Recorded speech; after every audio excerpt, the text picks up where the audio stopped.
We got a few positions already taken care of because I'm bringing my luggage with me. And it's Louis. I'm buying in to Deion Sanders. You know, I bought into the hype.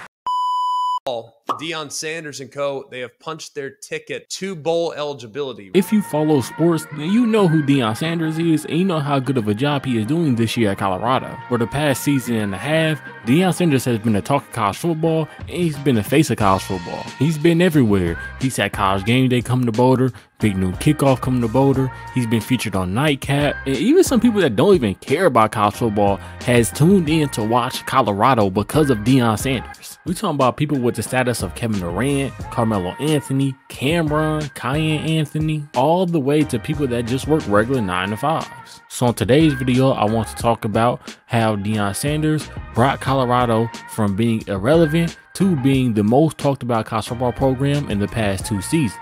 Intercepted! Wow! Travis Hunter! Before Deion Sanders became the head coach of Colorado, it wasn't like Colorado was the most prestigious college football program. In the 70s with Bill Mallory as the head coach, he was solid. Mallory would go 35-21 for his total record at Colorado. He had a 9-win season and an 8-win season, and he was ranked inside the AP poll at number 16 in back-to-back seasons. After Mallory would leave Colorado, Bill McCartney would become their head coach, and he took Colorado to new heights. McCartney would spend 12 seasons in Boulder, where he would go 93, 55-5, 58-29 in conference play. He would send them to 9 bowl games, 7 bowl games he made consecutively. McCartney had 3 11-win seasons there, 2 being in back-to-back years, and the 1 being in his last season. His best 11-win team was the 1990 team that won the Orange Bowl, won the Big 8 championship, and was named the AP National Champions. Of course, this team was talented. They had 8 players drafted from this team, including a player named Eric Bieniemy. McCartney would end his Colorado coaching career with 3 teams finishing into the top 5 of the AP poll, and he won 3 Big 8 championships and 1 national championship. After McCartney, they would hire Rick Neuheisel, who spent 3 seasons there, going 33-14 and having a 10-win season. Gary Barnett would become the head coach from 1999 to 2005, and he would go 49-38. He would coach Colorado to 5 bowl games, but he wasn't really nothing crazy. He did have a 10-win season, but he wasn't like a great coach. But after all these coaches that made bowl games and had successful seasons, Colorado would see some of the worst coaching hires that they would make.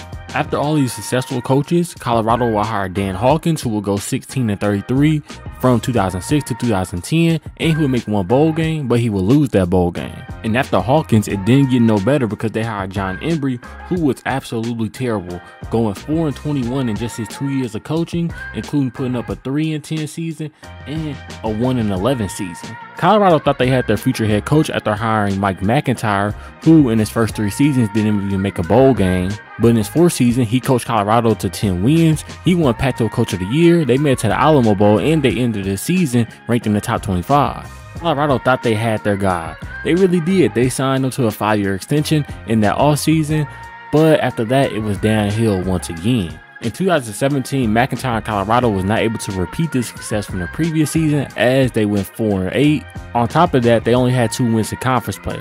But the next season, it looked like they was going to turn around once again. They started out 5-0, and it went downhill once again. They ended the season on a 6-game losing streak, and McIntyre would lose his job. After this, they would then hire Mel Tucker.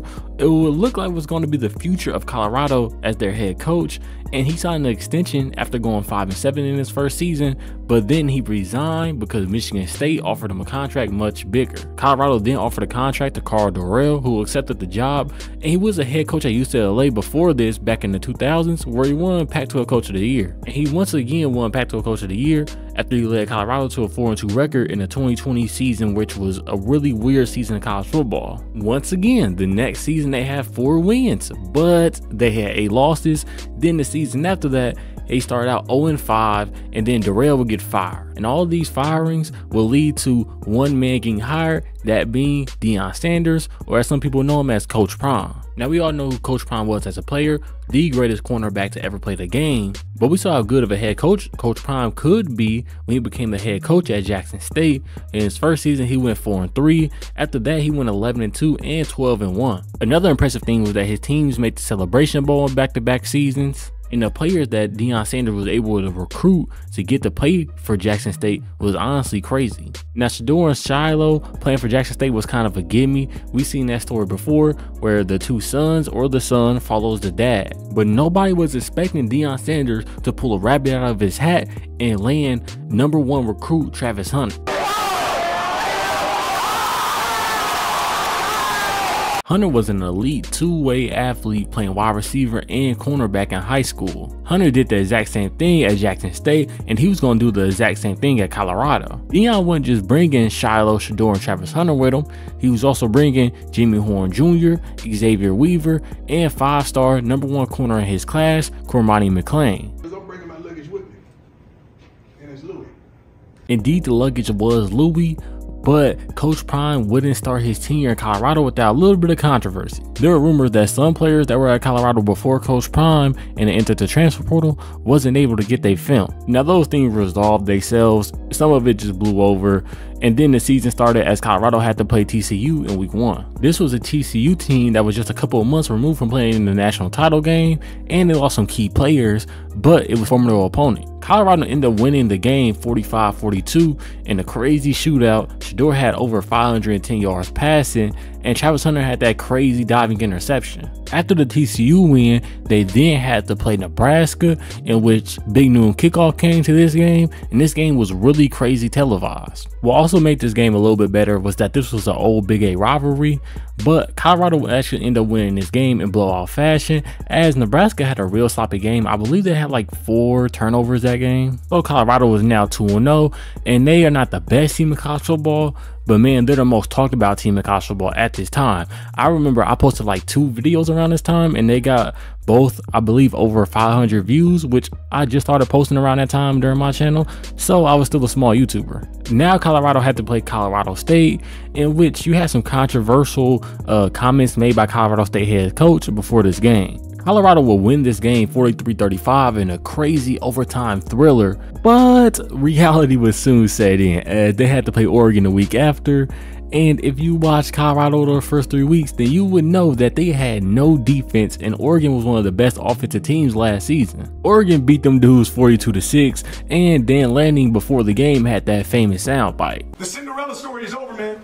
Right? They're fighting for clicks, we're fighting for wins. After this loss, Colorado will go with just 4-8 on the season, having 1 more win, and they had one of the most embarrassing losses as they blew a big lead to Stanford. Now, going into this season, I really didn't know what to expect. I wasn't that high on Colorado. I had them really winning 4 games. I didn't have them being bowl eligible. Colorado will open up the season against North Dakota State, winning 31-26. Then the second game they had was Nebraska, and Nebraska would beat them 28-10. The Buffalo would then beat up on Colorado State, and even though they were 2-1, there were still some questions about this team, questions about the offensive line, questions about the pass defense, questions about the pass rush.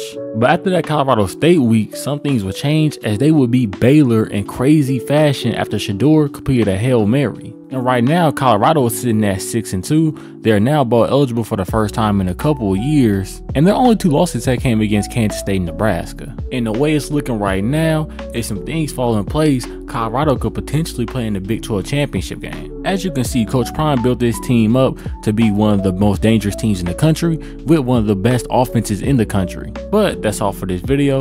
And until next time, I'm out. Peace.